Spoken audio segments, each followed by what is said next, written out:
आज teachers day है। सबसे पहले उन सभी लोगों को मैं थैंक यू कहना चाहता हूं जिनसे लाइफ में मैंने कुछ ना कुछ सीखा। कुछ लोग हैं जो फॉर्मल रूप से हमारे टीचर रह चुके हैं और कुछ लोग इनफॉर्मल रूप से टीचर रह चुके हैं। कुछ स्टूडेंट्स हैं, उन्होंने भी लाइफ के बहुत सारे लेसन्स दिए। टीचर्स सिर्फ वो नहीं है जो आपको, मेरे ओपिनियन में, कि जो क्लास में आपको शिक्षा देता है। आज के हम इस दौर में ऐसे सिचुएशन में जी रहे हैं, ऐसे टाइम में जी रहे हैं। यह जरूरी नहीं है कि जिस पर्सन से आपने शिक्षा प्राप्त की उससे आप मिले हो। आज एज ए मैं लंबे समय से, इनफैक्ट फॉर्मल रूप से मैं देखूं तो 6+ ईयर से, 6 साल प्लस से मैं एज ए टीचर के रूप में वर्क कर रहा हूं। एज ए टीचर के रूप में अपने कुछ चीजों को शेयर कर रहा हूं। तो बहुत सारे स्टूडेंट्स हैं सक्सेसफुल हो गए, 100 एटलीस्ट हैं जो कहीं ना कहीं गेस्टेड ऑफिसर हो गए हैं, और बहुत सारे हैं जो लाइन में हैं, वो बनेंगे।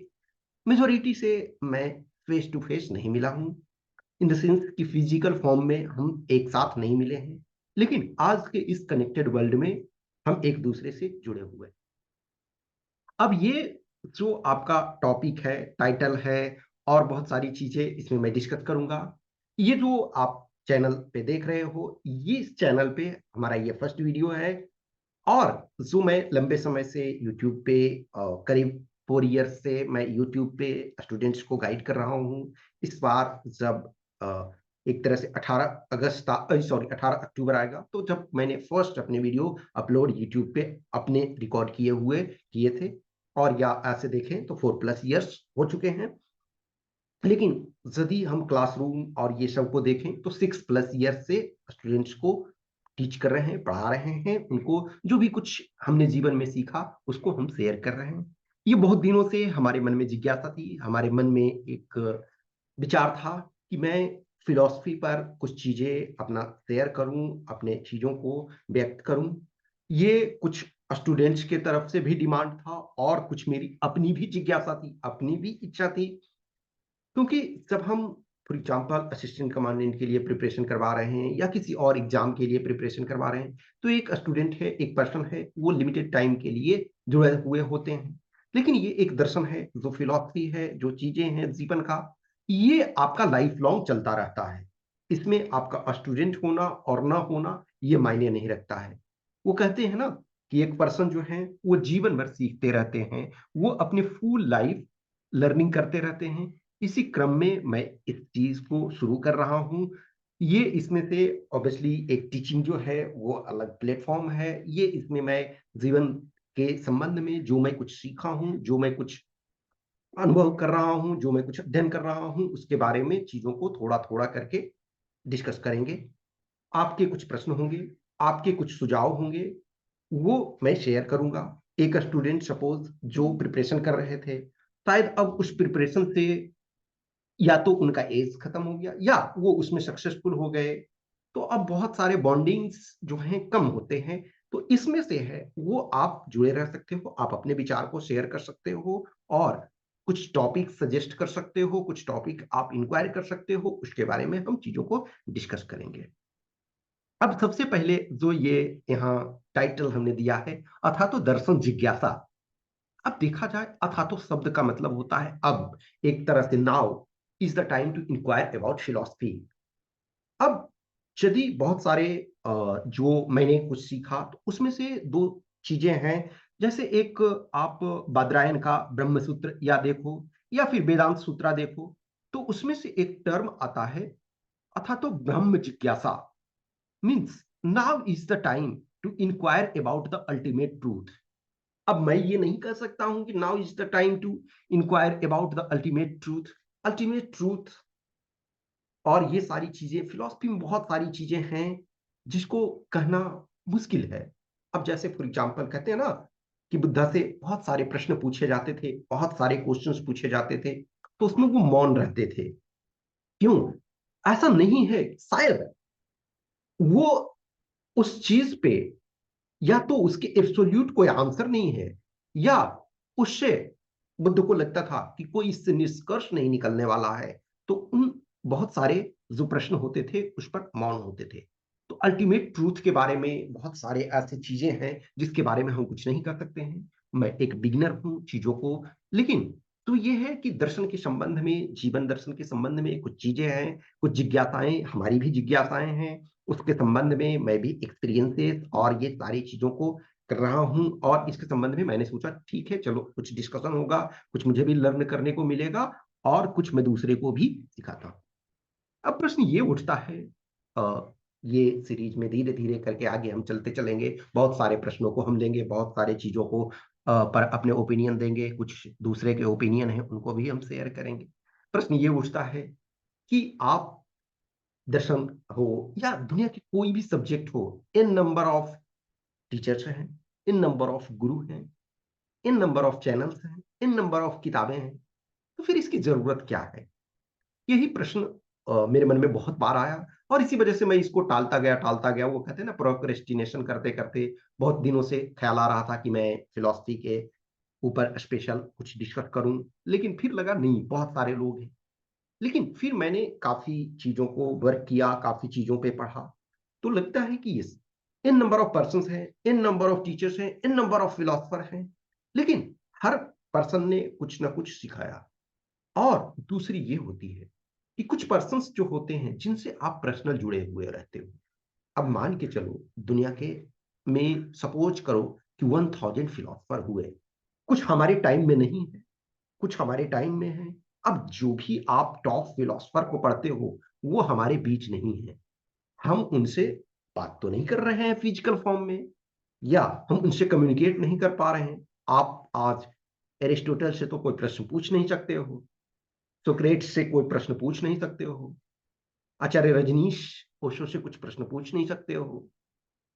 उनके जो बताए हुए रास्ते हैं, उनके जो बताए हुए चीजें हैं, उन पर आप वर्क करते हो। अब यदि आप एटम लो, यदि आप परमाणु लो, तो परमाणु का कंसेप्ट जो है, इंडियन फिलॉसफी, भारतीय दर्शन में भी बहुत लंबे समय तक से है और वेस्टर्न फिलॉसफी में भी है, लेकिन साइंस ने उसी चीज को ट्रूथ ना मान करके चीजों को एक्सप्लेन करते रहे, एक्सप्लोर करते रहे।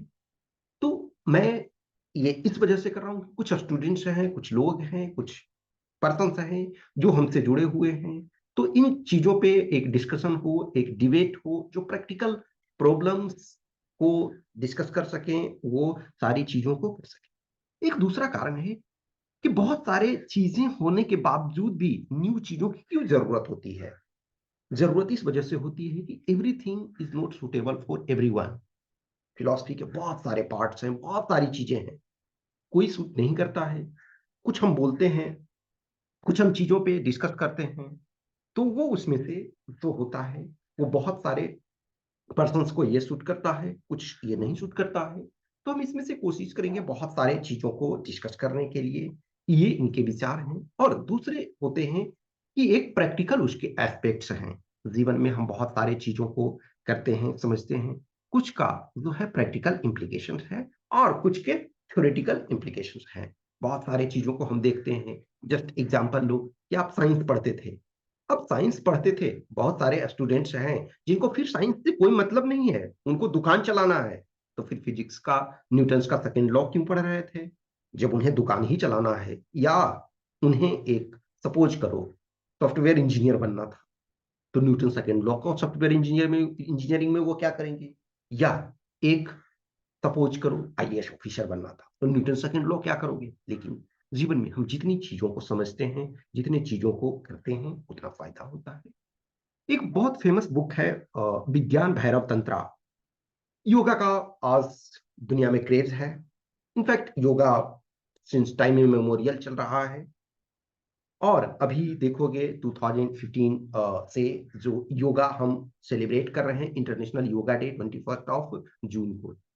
पतंजलि का योग सूत्र जो है, योग के क्षेत्र में सबसे ऑथेंटिक बुक है, और एक तरह से इनिशियल बुक है, और उसी से बहुत सारे योगास डेराइव हुए हैं।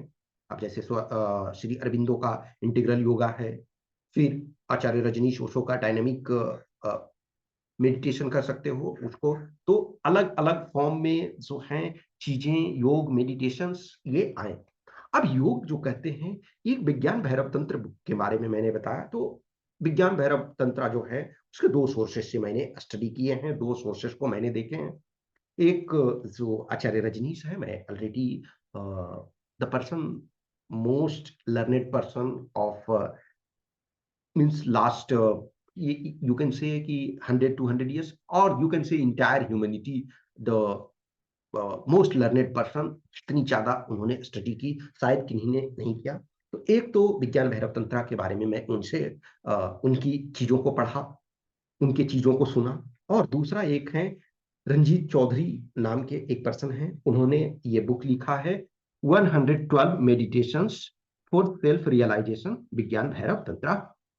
तो इसमें 112 टेक्निक्स दिए हुए हैं। अब ये कहोगे कि कोई भी पर्सन है तो 112 टेक्निक, और इसमें खूबसूरती क्या है? पतंजलि का जो योग सूत्र है, वो पतंजलि क्या है, ह्यूमन बीइंग है, और ह्यूमन को बताते हैं कि कैसे योगा करना है, और वो उसके डिफरेंट तरीके हैं। लेकिन यहाँ जो विज्ञान भैरव तंत्र कहा जाता है कि ये शिव जो है, लॉर्ड शिवा जो है, कहते हैं ना कि शिव आदि गुरु है, और शिव जो मेडिटेशन, जो योगा, ये शिव से आया है। तो इसमें से जो 112 मेडिटेशंस की टेक्निक हैं फॉर सेल्फ रियलाइजेशन, और ये जो कौन बताते हैं, ये लॉर्ड शिवा जो है, भगवान शिव जो है, वो पार्वती से बताते हैं। आपने अर्धनारीश्वर का कंसेप्ट सुना होगा। अर्धनारीश्वर यानी शिव को अर्धनारीश्वर कहा जाता है, कि हाफ मेल और हाफ फीमेल। लेकिन यहां सब विज्ञान भैरव तंत्रा के बारे में जब डिस्कशन होता है, तो शिव और पार्वती अलग अलग हैं। पार्वती जो है, वो लोगों के बिहाफ पे, ह्यूमैनिटी के बिहाफ पे, वर्ल्ड के बिहाफ पे शिवा से प्रश्न पूछते हैं कि किस ढंग से हम जो पर्सन हैं, और या हम लोग हैं जो मेडिटेशन को कर सकते हैं। तो उसमें 112 टेक्निक्स बताया गया है, और कहा जाता है कि ये 112 टेक्निक्स हैं जो किसी ना किसी फॉर्म में, एटलीस्ट वन फॉर्म है जो हर पर्सन के लिए उपयोगी है। कुछ टेक्निक्स उसमें जो है, वो जो हमारे बीच ह्यूमन बीइंग नहीं है, जो 1000 साल पहले, 2000 साल पहले, 5000 साल पहले, 10,000 साल पहले हुए, ये उनके लिए उपयोगी है। कुछ टेक्निक है जो हमारे वर्तमान के लिए उपयोगी है, और कुछ टेक्निक जो है वो फ्यूचर के पर्सन के लिए उपयोगी है। ये कहा जाता है कि सभी 112 टेक्निक्स हैं, तो कोई ना कोई टेक्निक्स जो है वो आपके लिए सुटेबल होगा। ऑब्वियसली इन चीजों का हम डिस्कशन फ्यूचर में ये करेंगे। ये एक बस मैं इसमें से नैरेटिव्स सेट कर रहा हूं कि यदि डिफरेंट टेक्निक्स इस वजह से कि कुछ ना कुछ सेट किया जाए। इसका कहने का यही मतलब है कि मैं इन स्पाइट ऑफ बहुत सारी चीजों को होने के बावजूद भी मैं ये कह रहा हूँ, कुछ चीजें मैं कह रहा हूँ, तो इस वजह से कि कुछ ऐसे पर्सन हैं जो हमसे जुड़े हुए हैं, जिनको लगता है कि यस, ये कुछ बता सकते हैं, कुछ शेयर कर सकते हैं। ये उस संबंध में चीजों को मैं डिस्कस कर रहा हूँ। जीवन में बहुत सारी जो पॉजिटिव निगेटिव्स हर के लाइफ में आते रहते हैं। हर पर्सन है कुछ ना कुछ वो सीखता रहता है। हर पर्सन जो है, उसके हर पर्सन के जीवन में कुछ ना कुछ क्वेश्चंस होते हैं जो परेशान करते रहते हैं। अब बिफोर कुछ और चीजों पर डिस्कस करूं, मैं ये सबसे पहले बताना चाहूंगा कि दर्शन से हमारा जो इंटरेस्ट और जो जुड़ाव है, कनेक्शन है, वो कब से हुआ। तो मैं सबसे पहले क्लास थर्ड का स्टूडेंट रहा हूँगा। तो जब मैं क्लास थर्ड का स्टूडेंट था, तो हमारे अंकल वो ओशो वर्ल्ड मैगजीन, ओशो की मैगजीन्स लाते थे। तो उस समय ऑब्वियसली एक क्लास थर्ड का स्टूडेंट होने की हैसियत से रियली मुझे कुछ भी समझ में नहीं आता था। लेकिन मुझे ये लगता था कि हाँ, इसमें कुछ मजा जरूर आ रहा है। इतनी थोड़ी बहुत समझ थी जो भी कुछ मैंने पढ़ा था। तो मुझे ये थोड़ा तो लगता था कि यस, इसमें से मजा आ रहा है। लेकिन क्या आ रहा है वो मैं नहीं समझ पाता था। धीरे धीरे करते करते मैं चीजों को और थोड़ा थोड़ा पढ़ता रहा। फिर मुझे मैंने 10th पास करा। सब मैंने 10th कंप्लीट किया। उसके बाद 2 बुक्स मैंने ये पढ़ा, जब मेरे पास टेंथ का एग्जाम देने के बाद कुछ टाइम था कि जब हम 11th में की पढ़ाई फिर स्टार्ट करें, तो 2 books, one of Acharya Rajneesh same Osho, 6 to Super Consciousness, 6 to Super Consciousness। और इस बुक को मैं एटलीस्ट 20 टाइम्स पढ़ चुका हूं।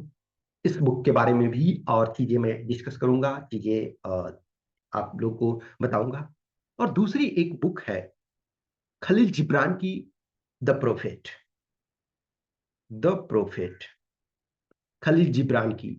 बिलीव मी, उस समय मुझे, आज मैं जब सोचता हूं आज से 20 इयर्स बैक, क्योंकि वो 2003 की बात है जब मैंने टेंथ का एग्जाम दिया था, टेंथ पास किया। तो 2003, आज से 20 इयर्स बैक जाओ, तो तब तब मैं प्रोफेट को नहीं समझ पा रहा था। जब प्रोफेट बुक है उसको मैं नहीं समझ पा रहा था, लेकिन फिर भी मैंने पढ़ा, शुरू से अंत तक मैंने पढ़ा। एटलीस्ट समझ में जो भी कुछ आया हो, लेकिन मजा जरूर आया।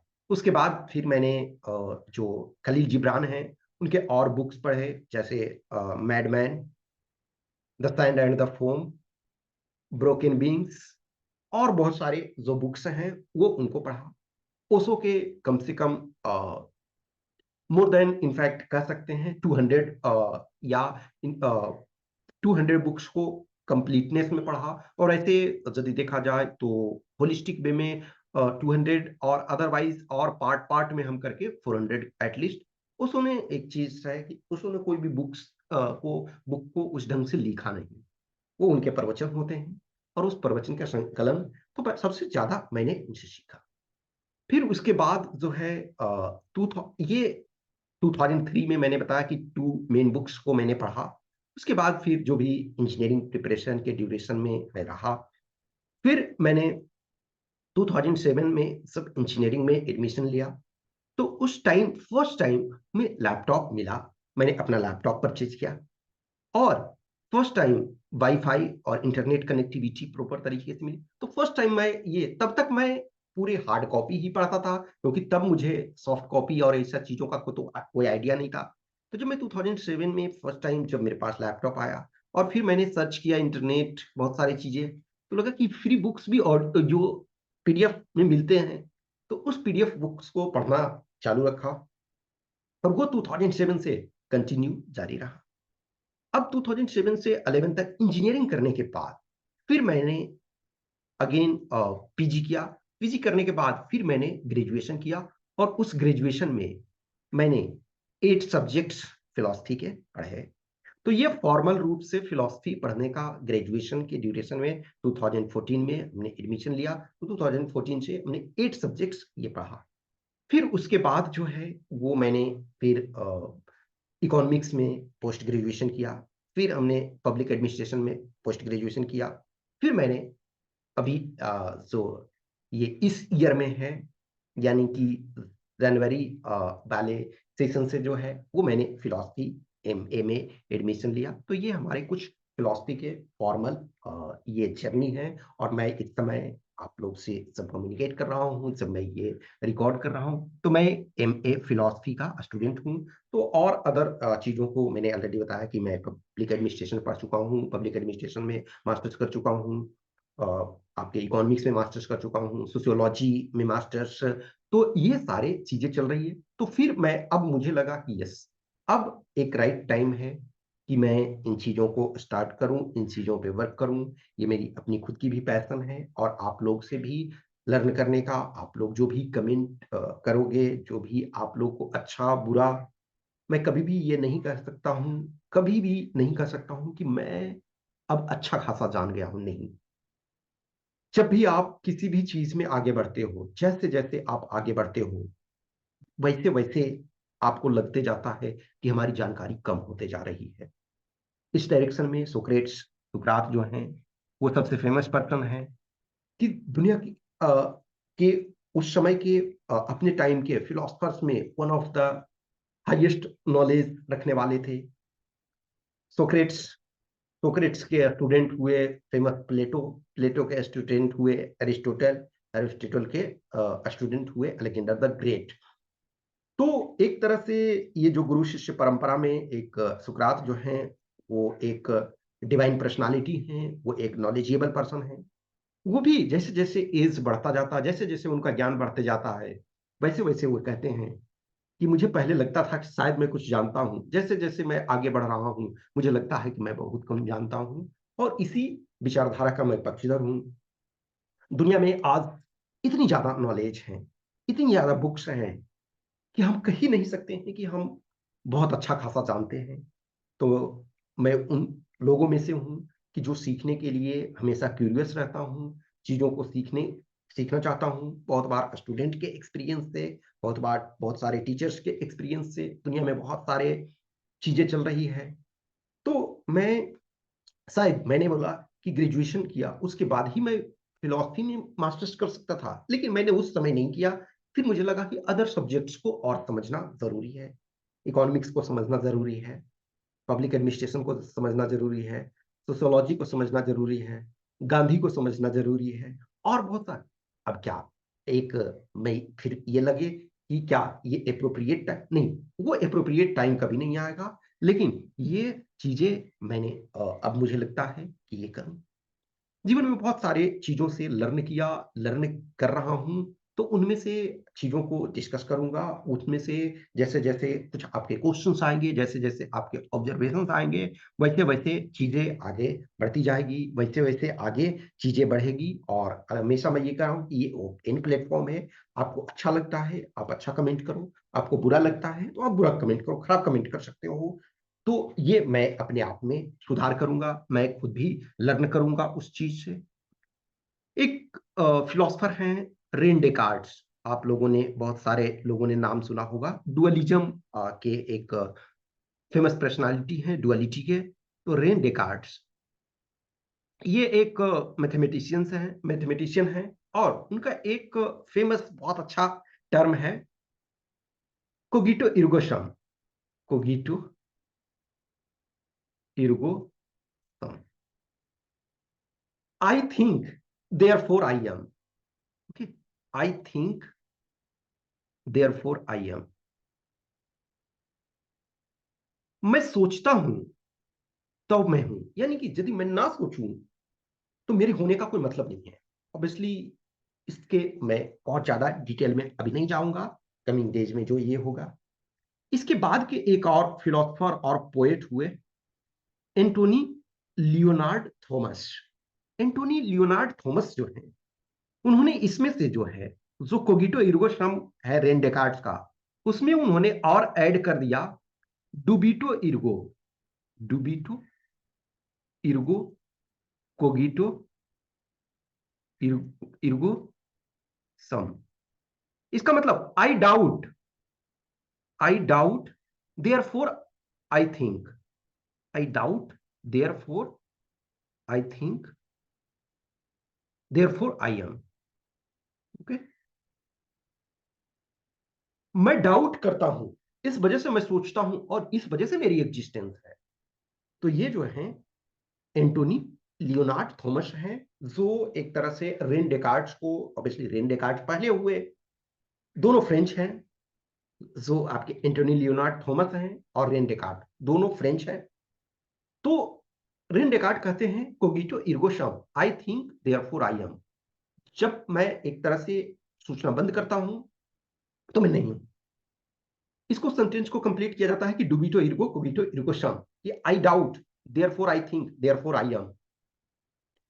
सो जो मैंने बताया कि दुनिया के जो नॉलेजेबल पर्सन होते हैं, धीरे धीरे जैसे जैसे उनके पास नॉलेज होता जाता है, उनको लगते जाता है कि ये बहुत कुछ जानने के लिए है और शायद मैं कम जानता हूं। तो इसके लिए पहले डाउट्स करना पड़ेगा और डाउट सबसे पहले सेल्फ को करना पड़ता है। दुनिया में जितने भी साइंस के इन्वेंशन हुए, जब आप किसी चीज पे डाउट करोगे, तभी आप उसमें से चीजों को सर्च कर सकते हो, उसके ऊपर आगे जा सकते हो। एक बेस्ट एग्जांपल जैसे आता वाइटल फोर्स थ्योरी का आपने नाम सुना होगा, और ये मैं साइंस वाले में डिस्कस भी किया हूँ जब साइंस के बारे में मैं पढ़ा रहा हूँ था। तो ये जो है एक वाइटल फोर्स थ्योरी है, इसको हिंदी में कहते हैं जैव शक्ति सिद्धांत। वाइटल फोर्स थ्योरी, जैव शक्ति सिद्धांत। तो इसमें एक बर्जीलियस नाम के एक केमिस्ट हुए, एक साइंटिस्ट हुए। तो बर्जीलियस ने कहा कि जैव शक्ति सिद्धांत के अनुसार, यानी वाइटल फोर्स थ्योरी के अनुसार, जो ऑर्गेनिक कंपाउंड है उसका सिंथेसिस लेबोरेटरी में नहीं किया जा सकता है, यानी ये लिविंग बीइंग के अंदर ही क्रिएट किया जा सकता है, सिंथेसाइज्ड किया जा सकता है।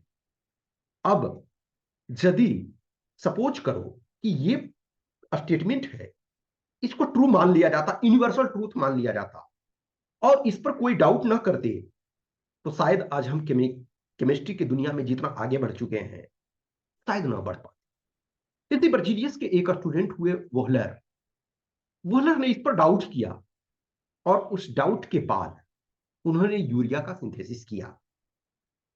उसके बाद आप जानते हो आज जितने कंबाइंड अदर जो एलिमेंट्स हैं, उनके जितने कंपाउंड्स हैं उससे ज्यादा अकेले ऑर्गेनिक कंपाउंड्स हैं। तो चीजें जब डाउट करते हो, जब चीजों पर डाउट करते हो, जब और सोचते हो, तब आप एक आगे ये चलते हो। हर पर्सन जो है वो लर्न करता रहता है। एक टर्म आपने सुना होगा फिलॉसफी में, बहुत फेमस टर्म है, तबुला रासा। तबुला रासा। अब इस पर भी डिबेट्स हैं। मैं डिबेट्स में नहीं जाऊंगा, इसके काउंटर में नहीं इस समय जाऊंगा। मैं जस्ट इसको एक्सप्लेन अभी करूंगा, क्योंकि हर वो चीज जो भी कुछ है उस पे काउंटर है, और कोई भी इसी वजह से यूनिवर्सल एक्सेप्टेड कुछ भी नहीं है इस दुनिया में। वो कहते हैं ना कि everything in this world is relative except speed of light. अब शायद ये अभी हम चीजों को वर्तमान कंटेक्स्ट में कर रहे हैं, एक टाइम आएगा कि हम उसको भी नहीं कर सकते हैं। साइंस उस पर भी जो है वो वर्क कर रहा है, उसको भी। तो ये एक तबुला रासा है, क्लीन स्लेट उसको बोलते हैं। तो फिलॉसफी का एक बहुत अच्छा टर्म है क्लीन स्लेट, यानी कि एक पर्सन, जो एक बच्चा जब पैदा होता है तो वो क्लीन स्लेट है, यानी उस पर कुछ भी नहीं लिखा है। जो हम आज धर्मों के आधार पे लड़ाई करते हैं, जाति के आधार पे लड़ाई करते हैं, जो नेशनलिटी के आधार पे फाइट करते हैं, वो सारे, एक जब बच्चा पैदा होता उसमें तो कुछ नहीं है, वो क्लीन स्लेट है। आप उसे एक साइंटिस्ट की तरह सोचना शुरू, ये उसे डालोगे उसमें इनपुट, तो वो एक साइंटिस्ट की तरह सोचना शुरू करेगा। एक आप उसे चोर की तरह चीजें उसमें डालना शुरू करोगे तो वो एक चोर की तरह चीजों को सीखेगा, देखेगा।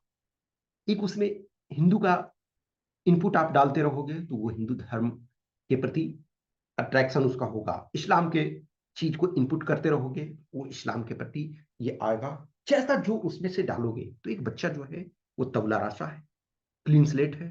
तो हम हर लोग, एक टाइम था वो तबला राशा थे, क्लीन स्लेट। धीरे धीरे करके चीजों को हमने अनुभव किया, धीरे धीरे चीजों को सीखा। ये हर पर्सन के साथ है, वो आप सीखते रहते हो।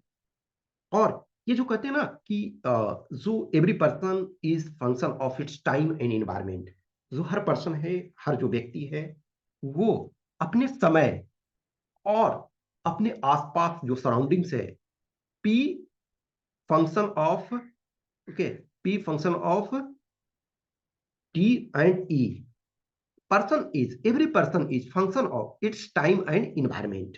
तो जो पर्सन है function of time and environment. शायद हम 200 साल पैदा पहले होते, तो आज जो हम कुछ सोच रहे हैं शायद वैसा नहीं सोचते। या मैं जिस फैमिली में पैदा हुआ हूं उस फैमिली में पैदा ना होता तो शायद मैं और कुछ चीजों को अलग तरीके से सोचता। मैं शायद सीरिया में पैदा होता तो मैं सीरिया के टाइप का, में जो बहुत सारी चीजें हैं वैसा सोचता। नॉर्थ कोरिया में मैं होता तो शायद सोचता ना, जो भी है, जो कहा जा रहा है वही चलता, वो करना पड़ता। तो हर पर्सन जो है, हर व्यक्ति जो है अपने कालखंड और अपने इन्वायरमेंट के अनुसार चीजों को करता है। मैं भी उनमें से ही एक हूं। तो जो सारे पर्सन्स हैं दुनिया के, जो पर्सन्स हैं, हर कोई में एक क्यूरियोसिटी होती है।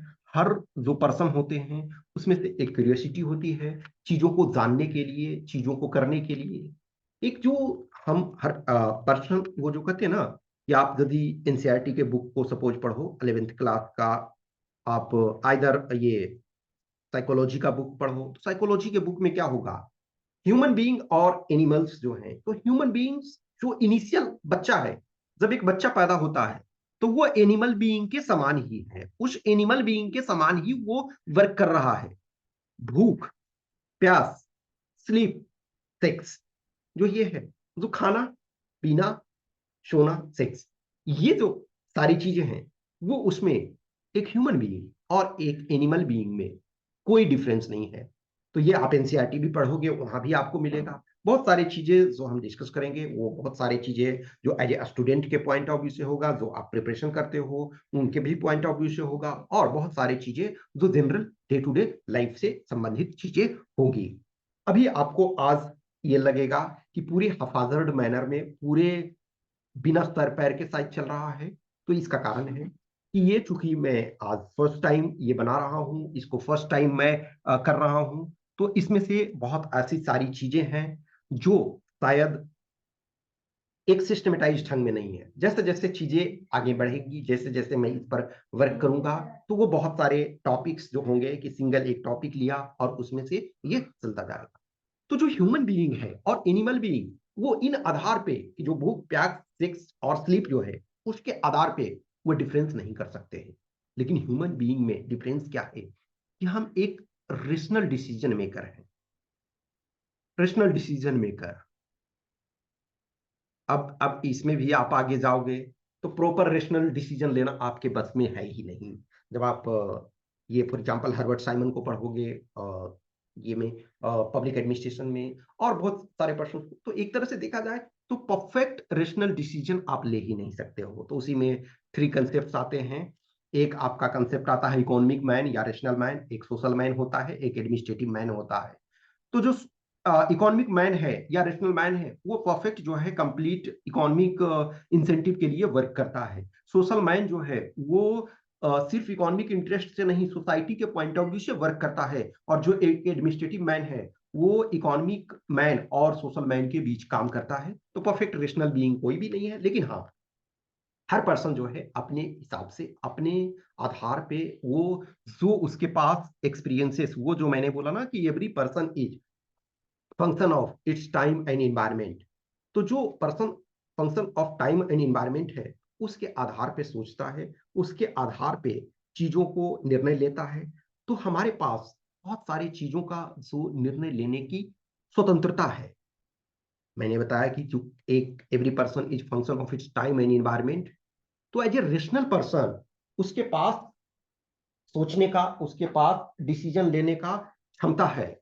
लेकिन कुछ ऐसे टाइम आते हैं, कुछ ऐसे कालखंड आते हैं या कुछ ऐसे सिचुएशन होते हैं जिसमें जो है वो फ्री नहीं होता है बहुत बार। लेकिन जैसे फॉर एग्जांपल आप नॉर्थ कोरिया में हो, यदि नॉर्थ कोरिया में हो तो आपके पास जो इंडिया में फ्रीडम है, इंडिया में, मैं इंडिया की ही बात करूंगा ये मेनली, तो इंडिया में जो आपके पास फ्रीडम है बहुत सारी चीज बोलने के लिए, क्या वो नॉर्थ कोरिया में होगा? नहीं होगा। वो आपका नॉर्थ कोरिया में वो फ्रीडम नहीं है। लेकिन फिर भी जैसे एक बहुत फेमस बुक है, कभी आपको मौका मिले तो पढ़ो, the social contract. Okay, social contract एक बुक फेमस लिखा गया है जे जे रूसो के द्वारा, जीन जैक रूसो के द्वारा लिखा गया है। उसमें वो बोलते हैं कि man is born free and everywhere he is in chain. तो जो एक पर्सन है, वो एक मैन है, एक पर्सन है, जो बॉर्न क्या होता है, उसका जन्म फ्री रूप से होता है, लेकिन everywhere he is in chain. स्वतंत्र होने के बाद मनुष्य जो है स्वतंत्र पैदा होता है, लेकिन हमेशा वो चेन में है। और उस चेन में जो है, लेकिन प्रॉब्लम क्या है कि वो चेन किसी को दिखाई देता है और किसी को दिखाई नहीं देता है। वो कहते हैं, आगे कहते हैं, a man is born free and everywhere he is in chain, one thinks himself the master of others and still remains a greater slave than they. How did this change come about? I do not know. What can make it legitimate? That question I think I can answer. Okay. So एक जो person है, for example जैसे आप स्वतंत्र विचार रखते हो, लेकिन उस स्वतंत्र विचार के बाद भी आपके पास बहुत सारे रेस्ट्रिक्शंस होते हैं। उस रेस्ट्रिक्शंस में जो होता है कि कुछ जो आपके पास विकल्प होते हैं कि ठीक है, जैसे हम फैमिली से जुड़े हुए होते हैं, तो क्या फैमिली आपको एक एनिमल बीइंग की तरह चेन में रखे हुए है? नहीं, आप स्वतंत्र हो। लेकिन उस स्वतंत्रता में भी एक चेन है। तो हमें इन आगे चलने वाले डिस्कशंस में इन चीज़ों पर सब पर डिस्कशन करेंगे। बहुत सारे कैंडिडेट्स हो, बहुत सारे स्टूडेंट्स हो, जो बहुत सारे चीज़ों के लिए परेशान रहते हैं। तो ये मैंने सोचा कि इन चीज़ों पे, छोटे-छोटे चीज़ों पे जो आपके प्रश्न होते हैं, जो आपके समस्याएँ होती हैं, ये उनको हम इसमें से डिस्कस करें। तो आप एक रेशनल पर्सन हो, तो आप एक रेशनैलिटी के अनुसार ये सोचो, ये थिंक करो। हर पर्सन लाइफ में क्यूरियोसिटी से ज़रूर गुज़रते हैं। कुछ लोग ऐसे दुनिया में हुए हैं, लिमिटेड पर्सन्स, जिनको आप जानते हो कि उनकी क्यूरियोसिटी जो थी, उन्हें इतनी बेचैन कर दी कि वो घर से निकल गए अपने ज्ञान के सर्च के लिए। जैसे फॉर एग्ज़ाम्पल लो, बुद्धा लो, महावीर लो, विवेकानंद लो। ये वो लोग हैं जिनको एक बेचैन करता है कि मुझे ज्ञान प्राप्त करना है, कि दुनिया में जो कुछ प्रश्न हैं, अब जो बुद्धा ने प्राप्त किया, तो जब हम आज सोचते हैं, एग्जाम्पल, बुद्ध ने जो 4 नोबेल ट्रूथ्स दिया, जो बुद्ध ने 4 आर्य सत्य दिए और अष्टांग मार्ग दिए, तो वो आज हमारे पास नॉलेज है। एटलीस्ट हम यहाँ जो शुरू कर सकते हैं, वो बुद्ध ने जो कुछ दिया, उसको हम समझ सकते हैं। बुद्ध ज्ञान ज्ञान प्राप्त करने के लिए 6 इयर्स लगा, तो बुद्ध का ज्ञान प्राप्त करने की उस 6 ईयर को शायद आप वो उतने बेचैन उस चीज के लिए एटलीस्ट उतना आप जानते हो। बुद्धिज्म में भी तब से, जब बुद्धा के टाइम से बहुत सारे चेंजेस हुए। इनिशियली जब बुद्ध थे, तो बुद्ध ने बुद्धिज्म को डिवाइड नहीं किया, लेकिन उसके बाद बुद्धिज्म के कई सारे सेक्ट हो गए, जैसे हीनयान और महायान, ये सबसे फेमस है। 20th सेंचुरी में देखो, जो हमारे कॉन्स्टिट्यूशन के मेन ड्राफ्टर हैं, डॉक्टर बी आर अम्बेडकर। तो बी आर अम्बेडकर ने बुद्धिज्म में एक नया सेक्ट लाया, एक नया वो लाया। उन्होंने फिर ये, तो हम आज के इस टाइम में एटलीस्ट हम उनको सारी चीजों को जानते हैं। विवेकानंद को बहुत सारी बेचैनियां थी नॉलेज प्राप्त करने के संबंध में। विवेकानंद जी जो कुछ वो किए, आप डिटेल सारे कुछ चीजों को नहीं समझ सकते हो, लेकिन एटलीस्ट एक बेसिक है वो समझ सकते हो। जो हमने श्री अरविंदो के बारे में बताया, महर्षि अरविंदो कह सकते हो, जो अरविंदो घोष स्वतंत्रता आंदोलन में, उन्हें भी बहुत सारी चीजें बेचैन की। एक टाइम थे वो एक्सट्रीमिस्ट थे, और वो जेल गए। जेल जाने के बाद उन्हें ज्ञान प्राप्त हुआ कि यस, हमें जो भी है वो अध्यात्म, फिलॉसफी, दर्शन की ओर सोचना है, और उन्होंने किया। तो आज अरविंदो की राइटिंग आपके पास है। वेस्टर्न वर्ल्ड के, चाहे हमने सुकरात बोला, प्लेटो बोला, एरिस्टोटल बोला, ये सारे की भी हमारे पास राइटिंग्स उपलब्ध हैं। बहुत सारी हमारे पास ज्ञान उपलब्ध है। अब आप सारे को पढ़ने नहीं बैठ जाओगे, सारे को करने के लिए नहीं बैठ जाओगे। हमेशा ध्यान रखो कि लाइफ में जो एवरी पर्सन है, उन्हें, चाहे आप दुनिया के कितने भी बड़े फिलोसफर हो, क्या आपको भूख नहीं लगेगी? लगेगी। प्यास नहीं लगेगी? लगेगी। तो जो बेसिक इंस्टिंक्ट हैं, जो हंगर, थर्स्ट, सेक्स, क्रेव, ये सबके लिए है। अब इसमें से ये है कि कुछ प्राइमरी होते हैं, जैसे जो हंगर, थर्स्ट एंड स्लीप, ये प्राइमरी रिक्वायरमेंट्स हैं। ये इसके बिना कोई जिंदा नहीं रह सकता। सेक्स सेकेंडरी रिक्वायरमेंट्स है। लॉट ऑफ पीपल हैं दुनिया में, कुछ ऐसे हुए हैं जो उसके बिना भी ये जीवित रहे हैं। ठीक है, तो अब उसके हम डिस्कशन और डिबेट में नहीं जाएंगे। तो यही सारी चीजें हैं कि हर पर्सन जो है अपने अनुसार सोचता है, अपने टाइम एंड एनवायरनमेंट के अनुसार सोचता है। आपके लिए भी स्वतंत्रता है, आपके लिए भी एज ए पर्सन, आप जब एक ऐसे कंडीशन में हो जब आप अपने लिए सोच सकते हो आपके लिए क्या पॉजिटिव है। बुद्ध ने जो कुछ सोचा, तो बुद्ध के ज्ञान से आप, यदि बुद्ध जीवन में 40-45 साल तक इसी उपदेश देते रहे, तो हमें ये जरूरी नहीं है कि हम 40 साल तक उनके उपदेश को सुनते रहें। आप may be 1 day, 1 week, 1 month, 1 year में आप बुद्ध को कंप्लीट समझ सकते हो। उसके बाद आप किसी और को पर्सन को, लेकिन जीवन में जो प्राइमरी गोल्स होते हैं हमारे, जो हम शायद हमें लगता है कि जिस हम फैमिली में पैदा हुए हैं, जिस फैमिली सराउंडिंग्स में हम हैं, जिस भी एनवायरनमेंट में हैं, हमें उसके आधार पे प्राइमरी टास्क जो हैं, प्राइमरी गोल हैं, वो उसको भी करते रहना चाहिए, उसको भी करना है। और उसके बाद जो है आगे चीज़ों को सोचते रहना है। आगे जो है हमेशा जब एक्स्ट्रा आपके पास टाइम मिलता है, तो कुछ चीज़ों के बारे में सोचना होता है। अब मैंने ऑलरेडी बताया कि इन सारे चीज़ों को सोचने से आप अल्टीमेट ट्रुथ को नहीं जान सकते हो। लेकिन एटलीस्ट कुछ चीजें आपके अंदर समझ आती है।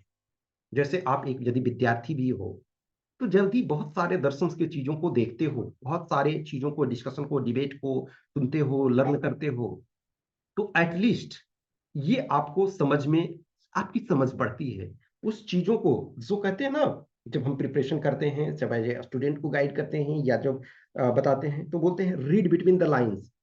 जो कुछ लिखा हुआ है बुक्स में, आपको उसको तो फैक्ट के तौर पे देखना है, लेकिन उन उस बीच में, उन पंक्तियों में के बीच में जो मैसेज है, हमें उन्हें भी समझना है, उन्हें भी देखना है।